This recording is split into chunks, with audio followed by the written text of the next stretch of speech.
Assalamualaikum warahmatullahi wabarakatuh. Pertama-tama saya mengucapkan selamat datang ke SMP dan SMK Bakti Ilham untuk siswa baru. Perkenalkan, nama saya Ibu Syifa Dwi Hastin. Di SMP saya mengajar IPS dan PKN, dan di SMK saya mengajar PKK. Nah, untuk hari ini saya akan menyampaikan perihal kewirausahaan. Sebelum kita masuk ke kewirausahaan, pertama Ibu akan menjelaskan tentang globalisasi.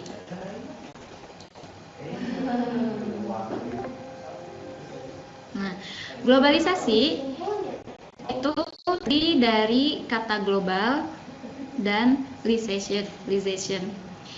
Global artinya dan lisation itu artinya proses. Sehingga bila digabungkan, globalisasi adalah proses masuknya ruang lingkup dunia. Nah, dengan adanya globalisasi, teknologi semakin mudah masuk ke dalam lapisan masyarakat dunia.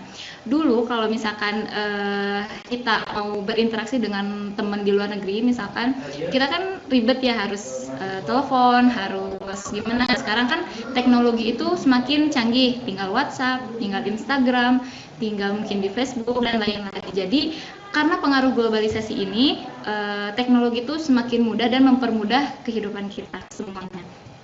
Nah, pengaruh teknologi itu banyak yang positif dan tidak bisa dipungkiri juga bahwa ada dampak yang negatif.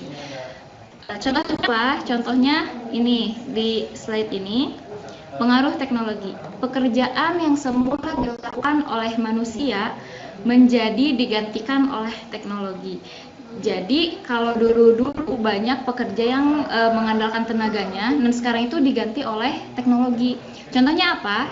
Contohnya pertama, tukang beca yang mulai sepi karena tergantikan ojek. Dulu kan kalau mau kemana-mana ya beca gitu naiknya. Nah, sekarang dengan masuknya teknologi, orang-orang membuat motor, membuat kendaraan yang lainnya, itu beca itu lama-lama tergeserkan oleh ojek.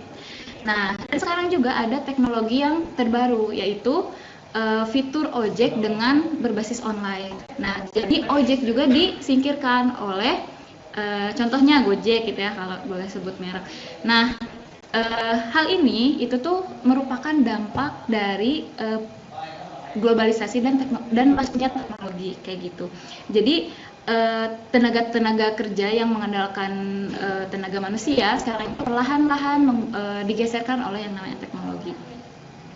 Yang kedua contohnya adalah kerja tiket mulai digantikan oleh mesin tiket otomatis. Nah, kalau misalkan kita kan mau ke BSM mungkin, BEC, BIP yang kayak gitu-gitu, kan masuk ke parkiran ada tiket. Nah, biasanya kan ada penjaganya. Nah, sekarang tuh sudah mulai bergeser, nggak perlu ada penjaganya, jadi tinggal ngeklik doang keluar tiketnya, terus tinggal di scan aja handphonenya kayak gitu. Jadi perlahan-lahan memang tenaga manusia itu digantikan oleh yang namanya teknologi kayak gitu. Selanjutnya, nah akibat fenomena ini, jadi teknologi yang menggantikan tenaga manusia, maka menurut penelitian 52,6 juta atau 51,8% orang Indonesia itu berpotensi kehilangan peluang kerja kayak gitu. Jadi sekarang mungkin banyak orang-orang yang mencari kerja, tapi jumlah pekerjaan yang tersedia di lapangannya itu sedikit. Contohnya sekarang misalkan yang udah SMK lulus atau yang udah di universitas itu udah lulus kayak gitu, tapi ketika mencari pekerjaan jumlah lowongan itu tidak sebanding dengan jumlah lulusan baru yang siap bekerja gitu. Nah, ini berakibat yang namanya pengangguran. Terus nah ini contohnya, ini contoh di tahun 2007 itu ada rekrutmen 110.000 pelamar di Trans TV gitu. Padahal lowongan yang tersedia hanya untuk 65.000 orang, tapi yang melamarnya itu 110.000 orang. Bayangin berarti berapa ya? Sekitar 45.000 orang itu tidak diterima. Saking sedikitnya lowongan yang tersedia berbanding dengan pekerja yang siap kerja. Nah ini tuh yang di slide ini tuh sampai digelar di Gelora Bung Karno dan memecahkan rekor muri gitu sebagai lowongan kerja dengan pelamar terbanyak. Nah gitu, jadi mengalahkan tes CPNS di tahun itu kayak gitu. Nah ini tuh jadi karena semakin lama lowongan kerja itu semakin sedikit, terus orang-orang dengan lulusan baru juga semakin banyak gitu, jadi menimbulkan yang namanya pengangguran. Nah terus solusinya apa gitu untuk menghadapi fenomena ini? Ibu gimana kalau misalkan saya tuh takut kalau udah lulus pengangguran kayak gitu dan susahnya dapat kerja. Nah ada yang namanya materinya yaitu kewirausahaan gitu. Makanya kenapa kita harus belajar tentang kewirausahaan? Karena kita mempersiapkan diri menjadi sumber daya manusia yang tangguh yang bisa bersaing baik di lapangan kerja atau membuat pekerjaan sendiri dan membantu orang lain gitu. Jadi lapangan kerja sendiri. Nah, menurut pengertiannya, kewirausahaan itu adalah proses mengidentifikasi, mengembangkan, dan membawa visi dalam kehidupan. Nah, jadi orang-orang yang punya visi di dalam hidupnya itu dibawa dengan yang namanya kewirausahaan kayak gitu. Nah, orang-orang yang mempunyai prinsip kewirausahaan atau menjalankan usaha itu disebut dengan wirausaha. Orang yang menerapkan prinsip-prinsip kewirausahaan disebut sebagai wirausaha atau lebih terkenalnya pengusaha kayak gitu. Nah, berbicara tentang kewirausahaan, berbicara tentang membuat usaha, membuka lapangan kerja itu tidak jauh-jauh dari yang namanya kreatif dan inovatif. Apa itu kreatif dan apa itu inovatif? Jadi kalau kreatif itu mampu mengeluarkan potensi yang ada dalam diri. Jadi sebenarnya kalau kreatif itu gak harus membuat suatu barang yang unik, tapi dengan kita mempunyai gagasan, mempunyai pikiran, bertukar pikiran dengan orang lain, itu berarti kita sudah bisa dikatakan kreatif gitu. Jadi mampu mengeluarkan potensi yang ada dalam diri. Contohnya berbagi gagasan, ngobrol sama orang lain, mungkin kalian ngobrolin tentang, aduh gimana ya pendapat kamu tentang coronavirus ini gitu. Oh pendapat saya, gagasan saya seperti ini. Nah dengan gagasan itu kan orisinal dari otak kalian gitu, orisinal dari pemikiran sendiri, itu dapat dikatakan kreatif kayak gitu. Nah kalau contoh di kewirausahaannya misalkan punya pemikiran, oh di YouTube itu sekarang belum ada nih yang konten tentang apa misalkan, atau mungkin oh belum ada nih kontennya tentang yang membahas sejarah atau membahas kewirausahaan, atau misalkan teknik-teknik mengedit video itu masih jarang. Nah itu dengan pemikiran kalian sendiri itu kalian sudah memiliki sifat kreatif kayak gitu. Nah inovatif itu bagaimana caranya kreativitas yang ada di dalam diri kita itu dituangkan, dihasilkan ke dalam suatu produk. Jadi dalam pengertiannya, inovatif itu dapat diukur. Seseorang yang inovatif mampu mengenalkan sebuah terobosan baru pada sistem yang telah berjalan dengan stabil. Contohnya kayak tadi Gojek gitu ya.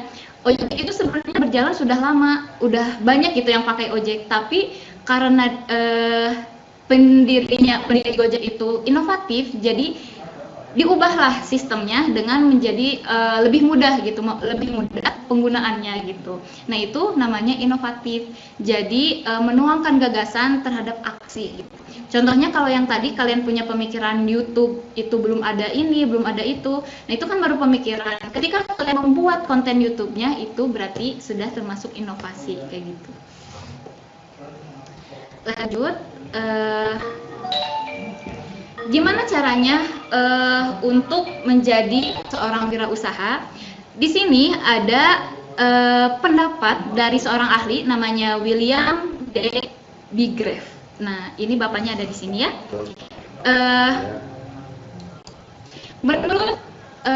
Menurut Bapak William D. Bigrave ini, karakteristik yang dimiliki oleh seorang wirausaha Itu yang pertama, dream, mimpi. Jadi kita nggak mungkin berhasil dalam suatu usaha kalau kita nggak punya mimpi yang tinggi. Jadi segala sesuatu kita harus dimulai dengan mimpi yang setinggi-tingginya kayak gitu. Yang pertama, dream, mimpi. Seorang pengusaha tidak mungkin berhasil kalau dia tidak mempunyai mimpi yang tinggi. Yang kedua, decisiveness atau ketegasan. Jadi seorang pengusaha atau seorang yang melakukan usaha itu harus mempunyai ketegasan tentang produknya, ketegasan tentang pembayarannya, tentang perilakunya sehari-hari, itu harus memiliki suatu sikap yang tegas gitu.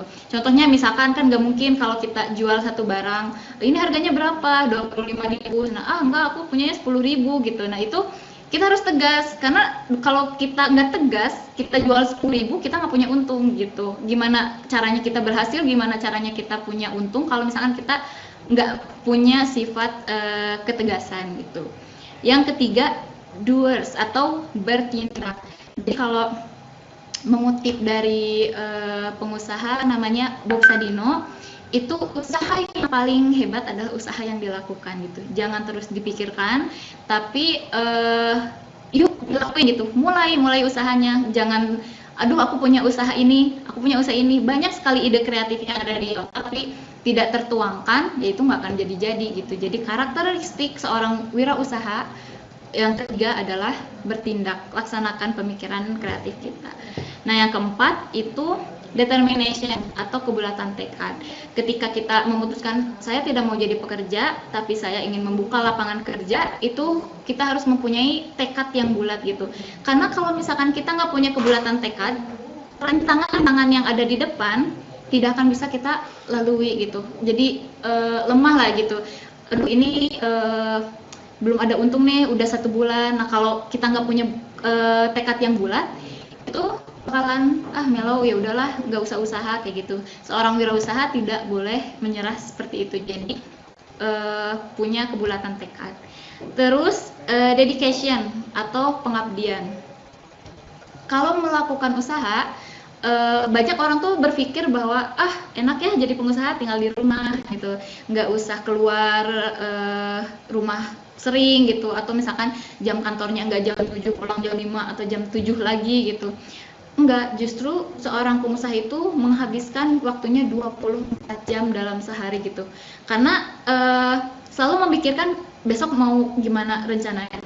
Terus nanti habis ini laku produk apa lagi, kayak gitulah intinya. Kira-kira seperti itu. Nah, kalau kita nggak punya pengabdian atau dedikasi yang tinggi terhadap usaha yang kita bangun, itu usahanya tidak akan berjalan dengan lancar gitu, nggak akan maju-maju. Terus yang keenam, devotion atau kecintaan. Nah, kalau kalian tidak mencintai apa yang kalian lakukan atau tidak mencintai pekerjaan kalian, contohnya usaha ini, ya gimana mau ikhlas menjalankannya gitu. Jadi ketika ada rintangan, males gitu. Nah, itu berarti harus memiliki devotion atau kecintaan terhadap apa yang kita lakukan. Yang ketujuh, detail, terperinci. Contohnya kalau kita misalkan jualan teman-teman jualan baju, itu harus tahu ini baju yang kita pesan berapa, jenis ini berapa, ini berapa.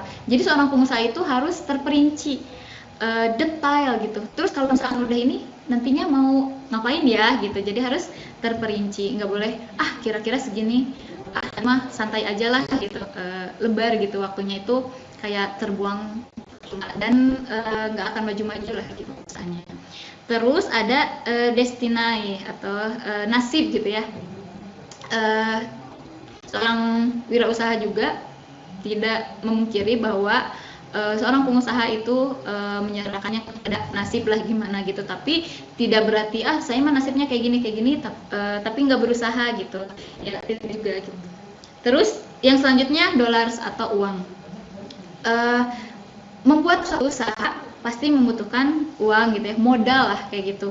Nah, kenapa dollars uang itu menjadi suatu karakteristik seorang wirausaha? Karena uang itu menjadi sangat penting bagi wirausaha sebagai tolak ukur apakah usahanya berhasil atau usahanya itu melempem gitu.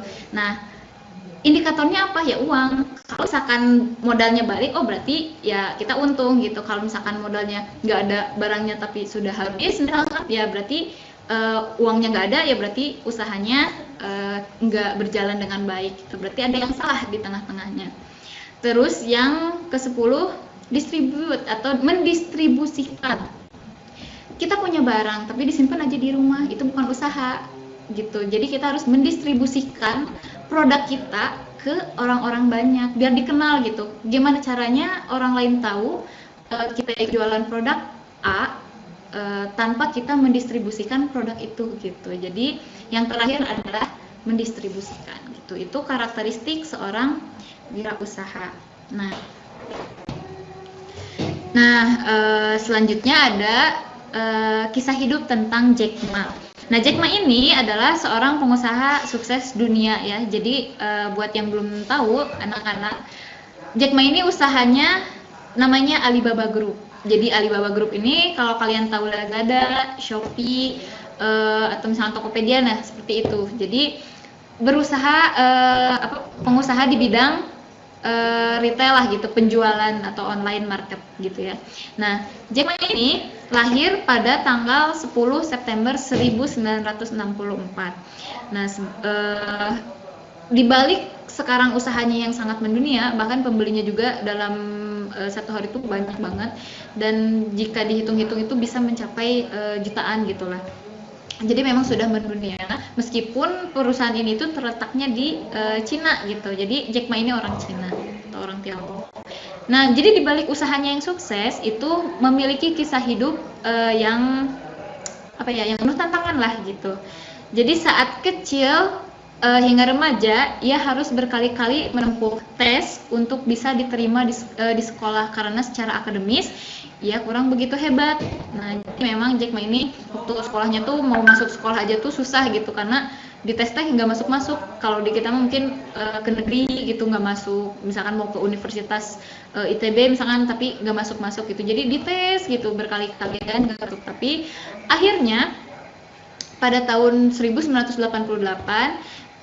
beliau mengambil kuliah setara D3 dengan jurusan sastra Inggris gitu di Hangzhou Normal University. Jadi akhirnya Bapak Jack Ma ini tuh kuliah di Hangzhou Normal University, ngambilnya sastra Inggris gitu. Nah, ini unik. Jadi sesudah itu Bapak Jack Ma ini melamar pekerjaan di cabang KFC yang baru buka nih di Hangzhou. Jadi ada KFC yang baru bikin di kota asalnya.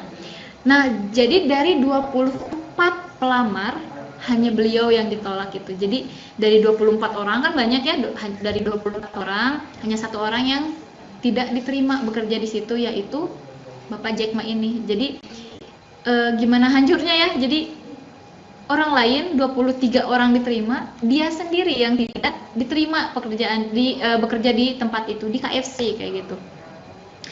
Lalu ia juga mencoba pekerjaan lain sebagai polisi, namun gagal lagi. Jadi sering ngelamar sana sini tapi gagal lagi. Kemudian akhirnya daripada melamar pekerjaan mungkin nggak diterima, ia pun membuka lapangan kerja sendiri, yaitu mengajar. Lalu membuka kursus bahasa Inggris di kota yang sama. Jadi ya udah saya buka kursus aja lah gitu, daripada kerja di orang lain kayak gitu. Terus selain itu ia juga menjadi pemandu wisata gratis bagi para turis untuk bisa mengasah kemampuannya. Jadi kalau ada turis-turis nih nggak tahu bahasa Cina misalkan, nggak tahu bahasa Inggris atau gimana, nah beliaulah yang memandukannya dengan secara gratis gitu, nggak dibayar. Jadi ini tuh bukan suatu pekerjaan, jadi hanya untuk melatih atau mengasah kemampuan berkomunikasinya kayak gitu. Ini nggak dibayar loh ya. Terus akhirnya Jack Ma mendapat kesempatan untuk terbang ke Amerika Serikat pada tahun 1995, dan dari situlah ia mulai mengenal internet gitu. Jadi di Amerika itu beliau bekerja di salah satu retail juga, dan mulai belajar tentang internet. Nah, saat kembali ke negaranya, ia pun bekerja untuk Kementerian Luar Negeri. Tugasnya membantu membuat penawaran jasa pemasaran produk-produk dari negeri Tiongkok dengan memanfaatkan internet. Kan tadi udah belajar tuh, sekarang udah bisa, jadi kerjanya di bidang ini. Namun akhirnya ia mundur karena merasa tak cocok dengan sistem bekerja di tempat tersebut. Jadi karena beliau nggak cocok kerja di situ, jadi memutuskan untuk keluar di kementerian itu. Lalu dari sinilah titik baliknya ia mulai merintis situs yang akhirnya diberi nama Alibaba pada tahun 1999 bersama dengan rekannya setelah terinspirasi oleh Amazon. Jadi kalau Amazon itu kan berasal dari Amerika Serikat ya kalau nggak salah. Nah beliau itu di Tiongkok belum ada nih gitu, di Cina itu belum ada ya, beliau terinspirasi dari itu lalu membuatlah perusahaan sendiri yang dinamakan Alibaba gitu. Hingga kini Alibaba telah dikenal oleh banyak orang sebagai salah satu situs bisnis terbesar di dunia. Jadi dari awalnya beliau yang ditolak melamar pekerjaan, hanya satu-satunya orang yang ditolak pekerjaan di KFC, beliau bisa mendirikan usahanya sendiri dan sampai saat ini menjadi pengusaha sukses. Jadi jangan dipikir orang-orang pengusaha itu nggak ada tantangannya, nggak ada rintangan gitu. Jadi jangan dipikir gitu ya, pengusaha itu nggak ada tantangan, nggak ada cobaan, nggak ada ujian. Karena justru pengusaha itu banyak ujiannya, tapi justru itulah yang menarik bahwa hanya orang-orang yang bermental baja yang memiliki jiwa untuk berusaha. Nah ini tugas yang pertama dikerjakan di rumah, ditulis saja.